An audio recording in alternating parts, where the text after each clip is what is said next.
YouTubers, Mike Martin's here, Mike Martin's channel. I want to thank you for joining my channel on the real estate crisis. Don't forget to join me every Wednesday night. I'm going to try to do 8 p.m. Tijuana time, Los Angeles time, Pacific time, 8 p.m. Pacific time.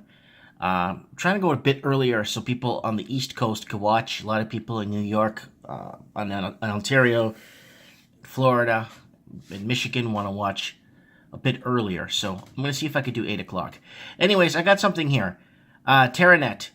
I'm not sure if you know who Teranet is. Teranet is a company that basically, it's an organization that actually tracks land title records when they actually get settled and stuff. So this is like, Teranet would be the real deal of actual numbers. So when you're looking at on MLS or you're looking at different venues to find numbers on what's happening with real estate, I think Teranet is the highest, in my opinion, the most accurate numbers you could get, but they're always behind because it usually takes X amount of maybe anywhere from a month to 2 months for everything to register and catch up with the market, right? So this is a really good article I want to read for you guys. Teranet Canadian real estate prices drop 1%, largest single month decline since 2010. So where were you on 2010, people? Let me know. There's the Sky Dome. Wow, it's the Sky Dome. What's that? Oh, the bus is parked out there for the Sky Dome. Nice. Anyways, Canadian real estate prices are seeing tapering growth in many cities. Numbers from the Teranet-National Bank of Canada index show one of the largest monthly declines in index's history. The declines were led by massive drop in Toronto, which is the biggest component of the index. The monthly decline wasn't enough to bring any of the cities into negative territory. But Teranet is delayed. And that's what I said, actually, because it takes a while for it to apply. I remember land title records and stuff. Anyways, Teranet numbers are one of the most misunderstood indicators in housing. With people claiming it's delayed, that's not the case. Real Estate Board uses MLS data, which is taken from sales that have closed. Teranet uses land registry data, which are sales that have completed, and generally takes about 60 days for a sale to register in the land registry. Okay, I thought it was 30 days. Okay, it's 60 days. Sorry about that, guys. MLS data is often good enough, especially in a market going up. A market that may be getting turbulent, however, may have cancellations. Any sales that fail between close and registry won't be counted in Teranet numbers. MLS data also doesn't capture any private market transactions. Yeah, because see, private market transactions is actually a big shadowy business.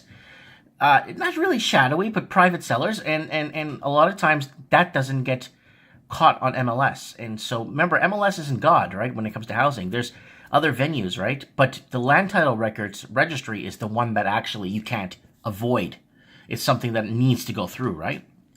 Private sales are estimated to be up to 30% of the market. See, 30%, people, that's huge. And are popular with overseas property owners engaging in urban land banking. Delayed? Arguable. However, you get a more accurate market measure.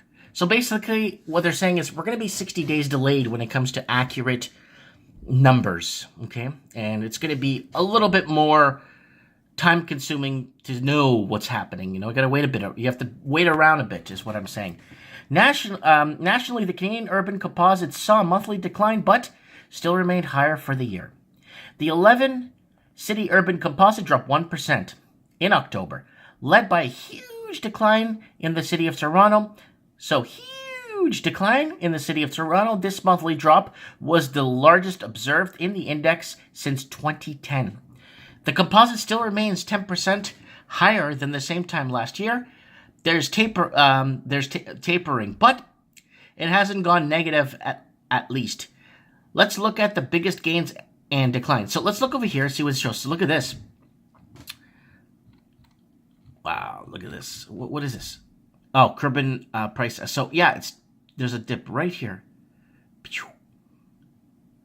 Too bad this thing takes 60 days for it to register. 511 cities saw price increase. Let me guess, Vancouver, right? Let me see here. Let's start with monthly gains, which occurred in 5 of the 11 urban composite numbers. Monthly gains were observed in Halifax. Vancouver, Quebec City, Montreal, and Victoria. Vancouver and Victoria are now at all-time highs, with Victoria having hit a high for the 8th straight month. Holy smokes. What's this here? Canadian urban price 12-month change. Oh, okay. So yeah, this is declining somewhat. 6 out of 11 cities saw price declines. Who's our culprits here? Hamilton, Edmonton, Winnipeg, Ottawa, Gatineau, and Calgary. Toronto's decline is the 3rd consecutive, and Hamilton's seeing the 2nd consecutive drop. For those that don't know, Toronto to Hamilton's like 60 kilometers away, which is about 39 miles, 40 miles, actually a bit more, maybe 50 miles. Canadian real estate prices, Teranet, 11 city. So there's all the 11 cities here, so you could actually check the graph out. All cities are still positive on the 12-month trend. All cities in urban index were up 12-month on a 12-month basis. Largest gains were Toronto, 13.4%. Hamilton, because it's the year-over-year. It's like, how do you say, compounding. So it's compounded, right? So they're still up, but they're in huge declines right now. Hamilton, Vancouver, 12%, and then Victoria still up, but barely. Where Montreal, 6.5%, Ottawa, Gatineau, 5%, Halifax, 1.9%, Calgary, 1.8%, and Edmonton, 0.8%. Quebec City, 0.6%, and Winnipeg, 0.1%. Once again, the monthly decline wasn't enough to drag the index into negative territory. Markets that had a big run in prices appear to be taking a breather and giving back some of the gains. Markets that were left behind in the great Canadian real estate price jump are finally starting to see a slight bump higher. So that's it, people. I wanted to read this for you because a lot of people don't know about Teranet and how it's so important to follow the what they say, because of the sake of them actually filing and processing the land title records. That's the cream of the crop, with 30% of the market being private, right? So this gives you the best. But too bad they're 90 days until things get registered. Anyways, I want to know what you guys think of this. Comment below. Thanks for watching.